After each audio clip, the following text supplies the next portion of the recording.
Hello friends, carry on study with home academy में आप सभी का स्वागत है। आज है 23 मार्च 2023 और आज इस वीडियो में हम बात करेंगे 22 मार्च और 23 मार्च से संबंधित महत्वपूर्ण प्रश्नों के बारे में, जिसमें हम देखेंगे छत्तीसगढ़ राष्ट्रीय और अंतर्राष्ट्रीय से संबंधित कुछ महत्वपूर्ण और नए प्रश्नों को।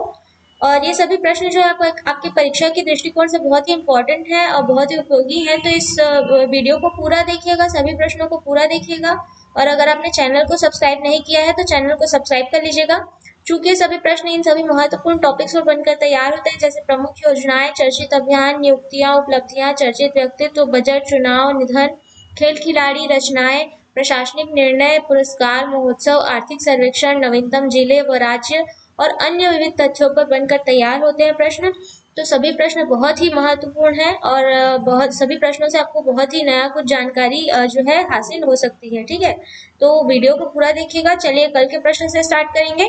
कल का प्रश्न है, हाल ही में सौराष्ट्र तमिल संगम का आयोजन कहाँ किया जा रहा है। इसका आंसर है गुजरात में। ठीक है, सौराष्ट्र तमिल संगम गुजरात के कई स्थानों में जो है इसका आयोजन किया जाएगा।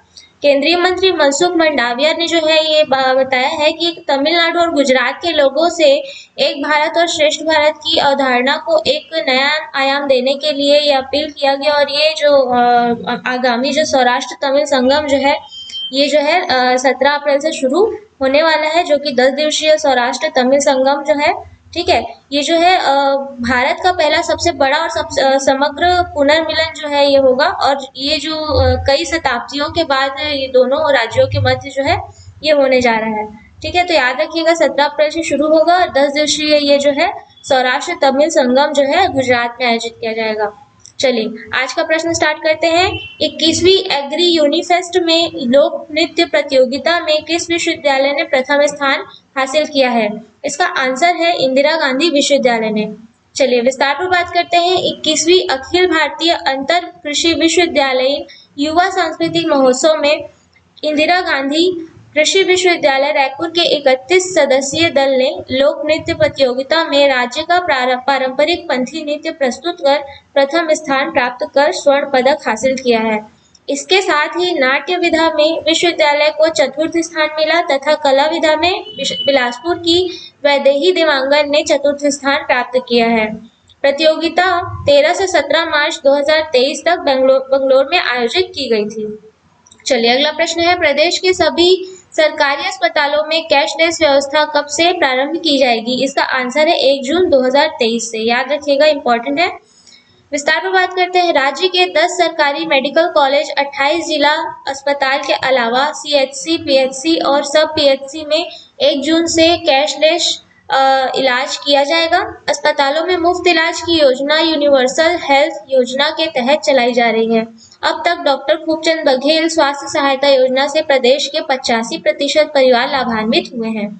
याद रखिएगा। चलिए अगला प्रश्न है, राष्ट्रीय प्रतिभा खोज के तहत कांकेर जिले के इतिहास में अब तक के सर्वाधिक कितने बच्चों का चयन हुआ है। इसका आंसर है 126 बच्चों का। विस्तार पर बात करते हैं। कांकेर जिले में राष्ट्रीय प्रतिभा खोज के तहत राष्ट्रीय साधन सह प्रावीण्य छात्रवृत्ति परीक्षा में 126 बच्चे चयनित हुए हैं, जिसमें चारामा विकास खंड से 100, नरहरपुर विकास खंड से 12 व अन्य विकास खंडों से 14 विद्यार्थियों का चयन हुआ है। इसके लिए जिले में हमर लक्ष्य अभियान चलाया गया, जिसके तहत यह परिणाम सामने आए हैं।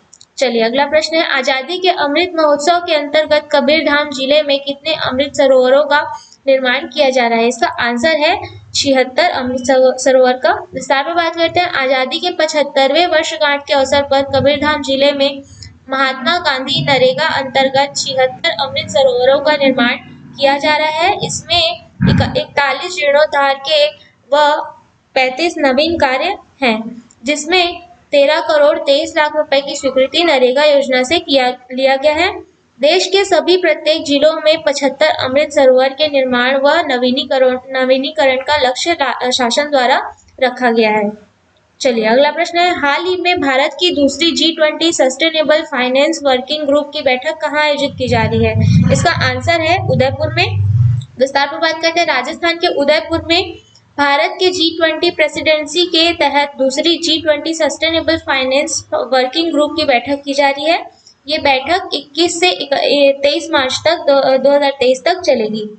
चलिए अगला प्रश्न है, हाल ही में हॉकी इंडिया ने महिला वर्ग की प्लेयर ऑफ द ईयर पुरस्कार किसे प्रदान किया है? इसका आंसर है सविता पुनिया को। विस्तार पर बात करते हैं, वर्ष 2022 के लिए भारतीय टीम के हॉकी खिलाड़ी हार्दिक सिंह और महिला टीम के गोलकीपर सविता पुनिया को सर्वश्रेष्ठ पुरुष और महिला हॉकी खिलाड़ी चुना गया है।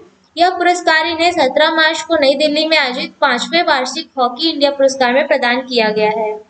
चलिए अगला प्रश्न है, right to health bill pass करने वाला देश का पहला राज्य कौन सा बना है? इसका आंसर है राजस्थान।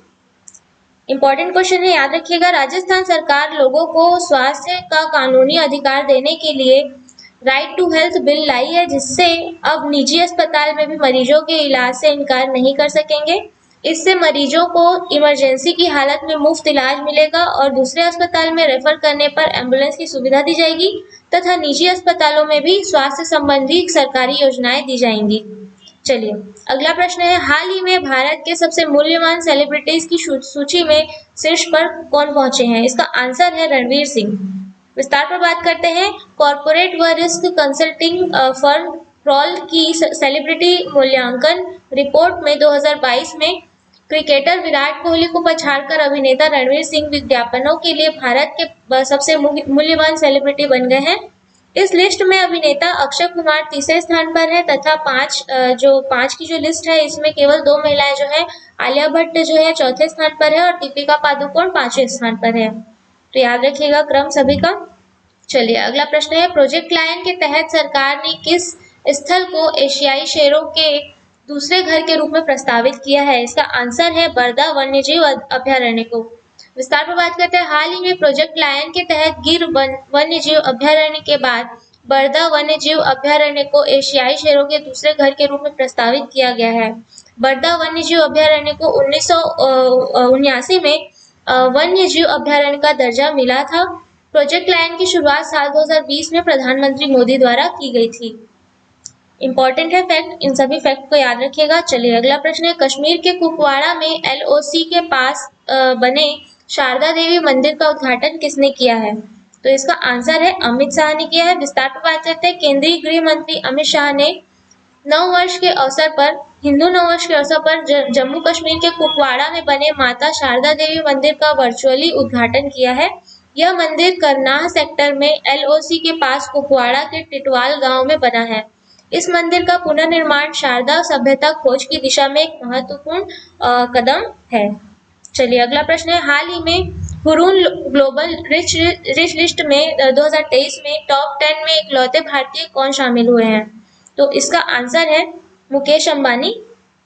विस्तार पर बात करते हैं, हुरून ग्लोबल रिच लिस्ट 2023 में दुनिया के सबसे अमीर लोगों की सूची में मुकेश अंबानी 9वें स्थान पर शामिल होने वाले इकलौते भारतीय बने हैं। इस सूची में गौतम अडानी एंड फैमिली जो है 23वें स्थान पर है, साइरस पूनावाला जो है 46वें स्थान पर है, शिव नाडर एवं फैमिली जो है 50वें स्थान पर है तथा पहले नंबर पर एलन मस्क और दूसरे नंबर पर जेफ बेजोस है। ठीक है, तो इसमें लिस्ट दिया हुआ है, आप चाहें तो देख सकते हैं। चलिए अगला प्रश्न है, हाल ही में विश्व जल दिवस कब मनाया गया है? इसका आंसर है 22 मार्च को।